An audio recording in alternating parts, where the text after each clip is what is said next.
let's go back to Daniel, and now we're going to read about the fourth beast. The fourth beast has a lot of verses dedicated to it, and it's broken up. So I'm going to read all of them, skipping over the passages that don't relate to the fourth beast, because I want us to get the full picture of the fourth beast without getting off distracted or confused by looking at some of the other visions that Daniel had in the midst of this. So we're going to start in verse 7. After this, I saw in the night visions, and behold, a fourth beast, terrifying and dreadful and exceedingly strong. It had great iron teeth. It devoured and broke in pieces and stamped what was left with its feet.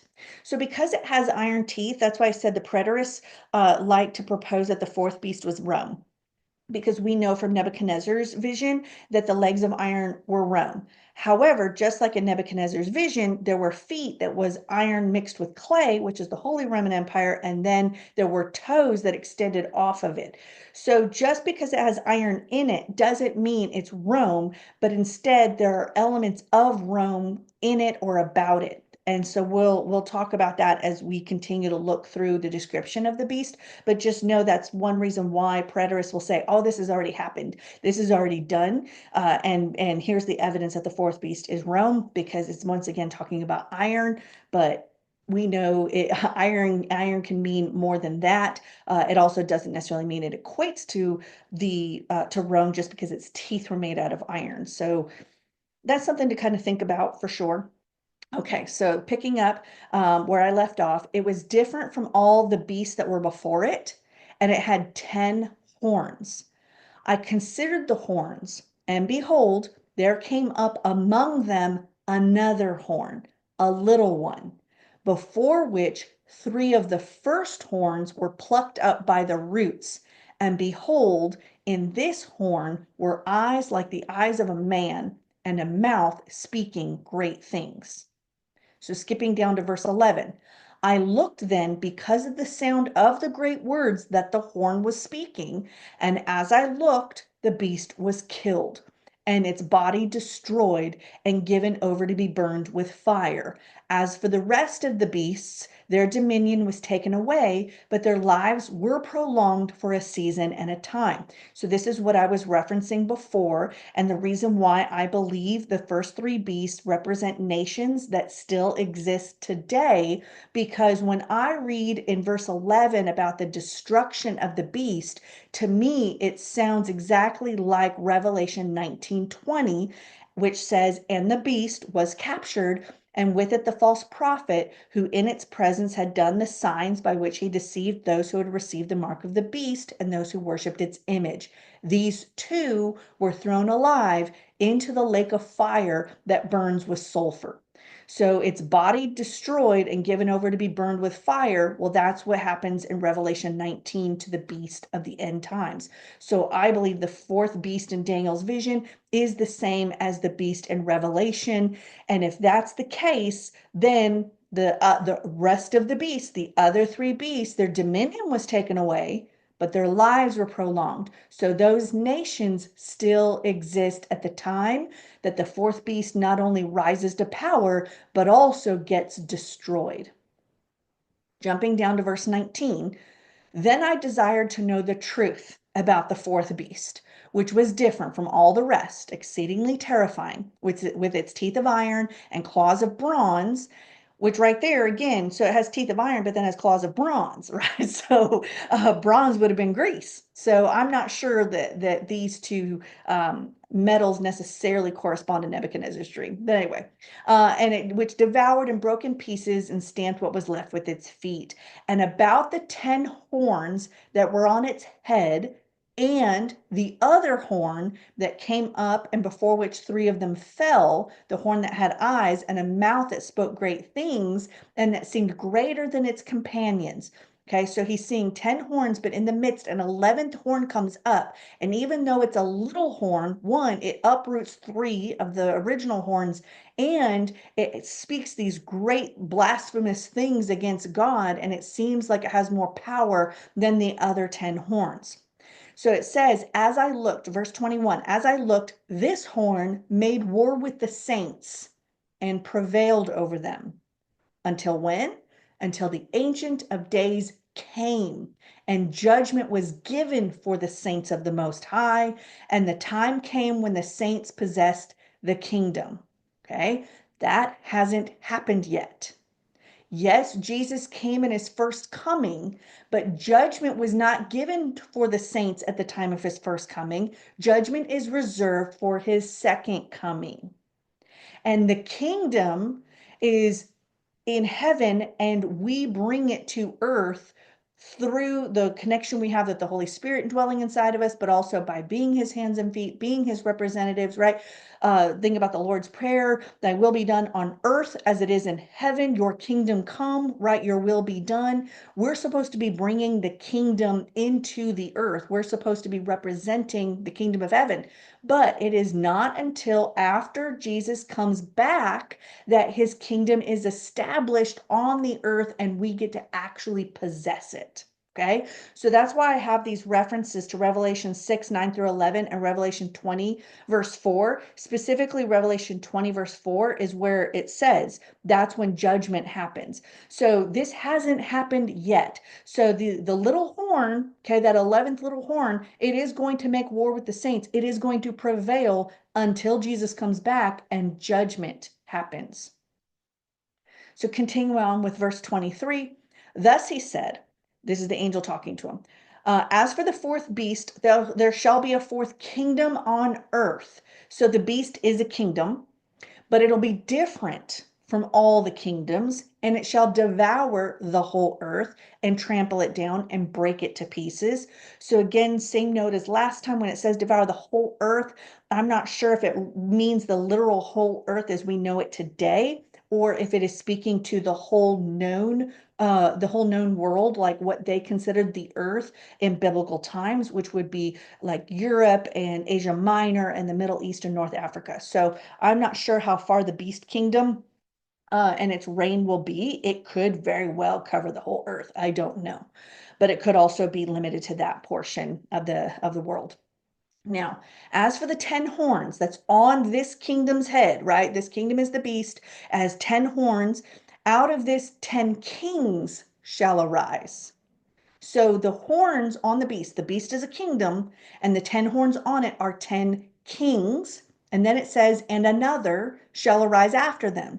So what he's saying is, you got the 10, but then another one, an 11th one, comes up, right? And it says, and he shall be different than the other 10 from the former ones, and he shall put down 3 of the kings. So the angel's just now explaining what you watched with the 10 horns. There's going to be 10 kings, but then another one is going to come up and uproot 3 of them, and he's going to be different. He's going to be greater, stronger. He's going to have more power, all of that. And then he goes on to say, again, he shall speak words against the Most High. So once again, this is going to be someone who's going to be blasphemous, who's going to be saying horrible things. But guess what? Also wear out the saints of the Most High, and shall think to change the times in the law. And they, the saints, shall be given into his, the little horn, his hand for a time, times, and half a time. That equals 3.5 years. And I want you to make note of that 3.5 year idea, because it's going to come up over and over and over again as we continue to study end times prophecy.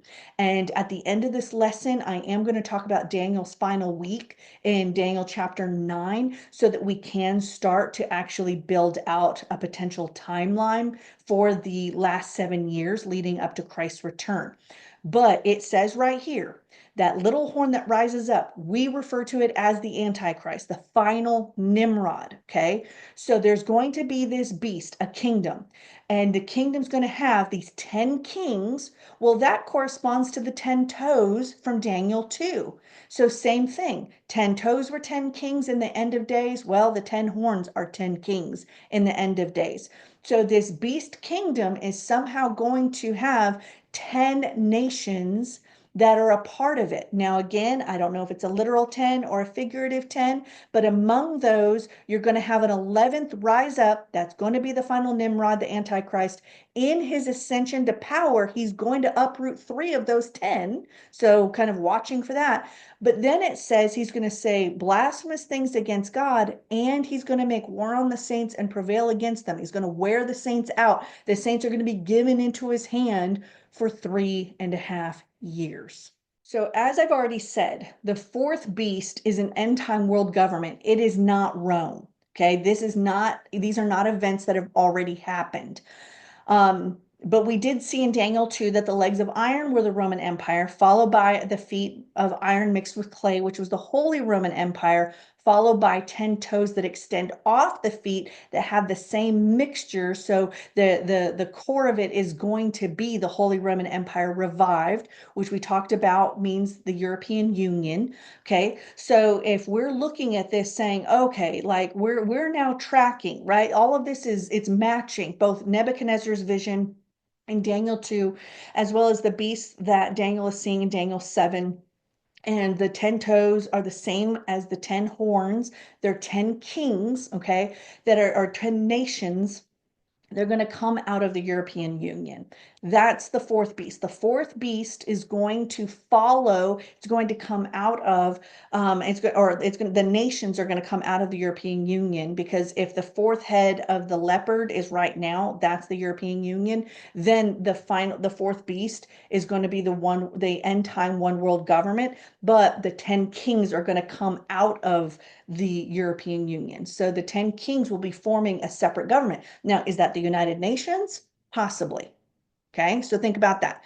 Or could there be some other governing body that gets established out of the European Union but separate from it, or maybe a part of it but something different and distinct? I don't know yet. These are the things that we're watching for, is what's happening in Europe with the European Union, what's happening with these globalists who are attempting to consolidate their power and to develop some sort of global governance system. That's what we're watching for, okay? So as I said, I believe that Daniel saw 4 distinct beasts because he was watching a chronology of global empires rise and fall, okay? But the fourth beast of his vision, I believe, is the same as the beast we read about in both Revelation 13 and Revelation 17. So I want you to keep the description that we read of the 4 beasts of Daniel's vision as we then jump to Revelation 13 and read the description that John gives us of the beast of the end times. And I'm going to highlight where I see evidence that they're the same, but also some insight that we do get from the first 3 beasts from Daniel's vision and how they relate to the fourth beast according to John's description. So reading in Revelation 13, starting in verse 1. And I saw a beast rising out of the sea. Pause there. That's the same. Daniel saw 4 beasts rising out of the sea. John is seeing this beast rise out of the sea. This beast has 10 horns and 7 heads. We'll get to that. With 10 diadems on its horns and blasphemous names on its heads. And the beast that I saw was like a leopard, Germany. Its feet were like a bear's, Russia. And its mouth was like a lion's mouth, England. Okay, so this beast that John is seeing has elements of the first 3 beasts that Daniel saw in his vision. Okay, and so to this beast, the fourth beast, to it, the dragon gave his power, that's Satan, and his throne and great authority. Okay, one of its heads seemed to have a mortal wound, but its mortal wound was healed, and the whole earth marveled as they followed the beast. So there are different theories about what the 7 heads are of this Revelation 13 beast. But what I noticed when I was comparing Daniel's vision side by side with Revelation 13 is that if you look across the 4 beasts from Daniel 7, the lion had a head, the bear had a head, the leopard then has 4 heads, and the fourth beast has a head. That's 7 heads. So I just want to present that as a potential interpretation, is that what we're seeing now is the first 3 beasts from Daniel's vision, okay, are playing some kind of part in this final beast kingdom of the end times. So I don't know, what that's going to look like, but it's definitely possible that what we're seeing is the Daniel's four beasts now coming into one final beast, because it does have aspects of it that are like the first three beasts, right? Like a leopard, like a bear, like a lion, and it has seven heads, which if you looked at all four beasts together, collectively they would have seven heads. So that's just what I noticed and what to me starts to again confirm what we're reading in Revelation 13. It's the same. It corresponds to what Daniel saw. Okay. So going to verse 5, and the beast was given a mouth uttering haughty and blasphemous words. We've already read that in Daniel. And it was allowed to exercise authority for 42 months. Well, guess what? 42 months is 3.5 years. So we read 3.5 years in Daniel 7:25. Now we're reading 3.5 years in Revelation 13:5. Okay. So the same thing, if you compare the two, because Daniel's saying, here's the Antichrist, and he's speaking words against the Most High. He's wearing out the saints. They're given into his hand for 3.5 years. That's what John's seeing. The beast is given a mouth uttering haughty and blasphemous words. He's allowed to exercise authority for 3.5 years. Verse 6, it opened its mouth to utter blasphemies against God, blaspheming his name and his dwelling, that is, those who dwell in heaven. Also, it was allowed to make war on the saints and to conquer them. And that phrase, make war on the saints, was also in Daniel 7. Okay. But in Daniel 7, it said, make war on the saints and prevail against them. Here it's saying, make war on the saints and conquer them. So again, there's just too many similarities when you start to look at the visions side by side, that I truly believe that the fourth beast of Daniel 7 and the beast of Revelation 13, that they're describing the same thing, which is the end time one world government, or end time beast government, that shall be coming sometime in the future. So what does all this mean? Well, Daniel's four beasts showed the rise and fall of three global empires who continue to exist today and who will somehow be a part of that fourth beast kingdom. So England, Russia, Germany / the European Union, they're going to have some kind of role within the final one world government. Again, the 10 horns, 10 toes both represent 10 kings. So we're not sure if we're going to be looking for some kind of governing body that's comprised of 10 nations, or if that number 10 is just symbolic of the fact that they'll have that total control, total dominance and governance. Okay. Now, from among those 10 horns, okay, or in the midst of those 10 horns is going to be a little horn. That's going to be the Antichrist. So once we have a sense that this final beast kingdom, this one world government, or this global governance system has been established, and all of a sudden we see one particular leader rise up, particularly in his ascension to power, displaces three of the other leaders, or three of the nations that are a part of this coalition, because he's going to have great authority. And in the midst of this, he's going to be speaking blasphemous things against God, against Jesus, against the church, Christianity. And that's where he's going to make war on the saints for 3.5 years. And he's going to be allowed to do that. He's going to make war on the saints. That's going to be the time of great tribulation, when we are going to see people put into a place where they have to choose. Either you worship the beast and take its mark, or you don't and you risk death. Okay. That's nothing any of us want to hear. Okay. That's not anything any of us want to go through. But I want to caution against fear. Okay. This isn't supposed to be something we fear. It's not supposed to be something that we are cowering back or shrinking back. We're supposed to instead be encouraged by it, and we're supposed to be bold. We're supposed to be courageous. We're supposed to be the hands and feet of Jesus, because again, how are we going to prevail? Well, those who prevail are the ones who who keep to the testimony of the Lord and who do not love their own lives even unto death. So we're not supposed to worry about those who can destroy the body. Jesus said, worry about him who can destroy the soul, right? The Lord. So we're supposed to remain committed and allow our reverence for the Lord and our love for the Lord be what guides us. So this isn't supposed to be fear inducing. It's supposed to be something that is encouraging us, which means putting courage in us, right? This is supposed to be something that allows us to stand firm in the face of whatever the enemy is going to throw at us.